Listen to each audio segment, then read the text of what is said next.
Saudara-saudari sekalian, biji sesawi yang dimaksudkan oleh kitab suci pastilah bukan biji sesawi yang sering kita lihat, karena sawi itu hanya kecil, besarnya itu hanya kecil dan tidak pernah ada burung bersarang di sana. Tapi yang dimaksudkan dengan Yesus biji sesawi itu mungkin berumpulan lihat, ini adalah biji sesawi. Kecil-kecil memang. Saya bawa dari Holy Land. Maka kalau dikatakan bijinya itu kecil, tapi memang setelah dia berbuah menjadi pohonnya itu seperti pohon kers, dan itu besar, sehingga bisa dimengerti kalau kemudian burung-burung itu bersarang di tempatnya. Mengapa Yesus mengambil perumpamaan kerajaan Allah atau kerajaan surga dengan biji sesawi? Karena kita harus kembali kepada perumpamaan mengenai penabur yang sudah dibicarakan sebelumnya di dalam bacaan Injil.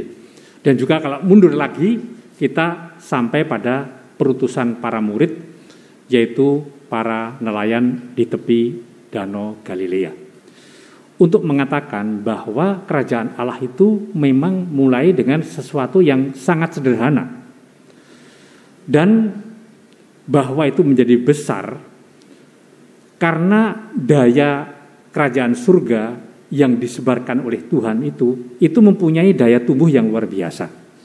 Bahkan diceritakan di dalam bacaan Injil, yang menanam pun tidak sempat melihat pertumbuhannya, tiba-tiba sudah menjadi besar.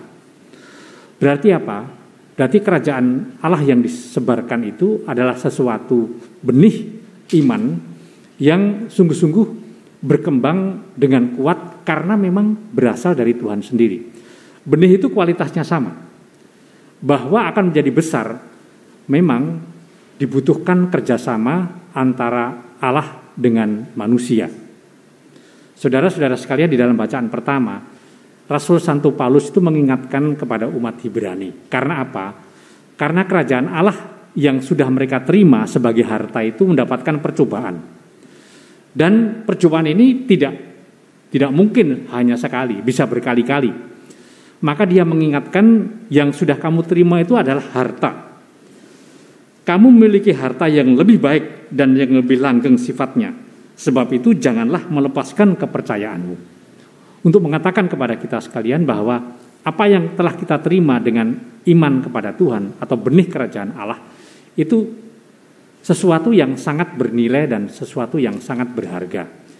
Jangan atas alasan yang mungkin mengguncang kita, kemudian itu kita lepaskan.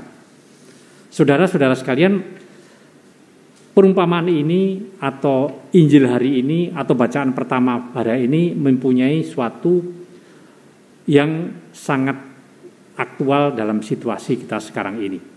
Tadi saya ke mall, buahnya sudah toko-toko yang tutup, sudah tidak jualan lagi. Dan kita kalau melihat banyak tempat-tempat yang sudah tidak ramai seperti dahulu. Dan itu pasti mereka mengalami kesulitan.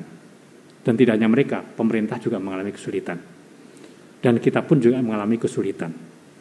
Bahwa kita sekarang bersekutu dalam perayaan Ekaristi dimaksudkan agar supaya iman kita tetap terjaga. Dan ini adalah situasi yang sangat real. Apakah kita akan meninggalkan harta itu atau tidak? Jangan lupa bahwa tidak mungkin iman itu kemudian bertumbuh tanpa suatu cobaan. Tetapi jangan lupa juga bahwa cobaan itu jugalah yang membuat iman itu semakin hari semakin kuat.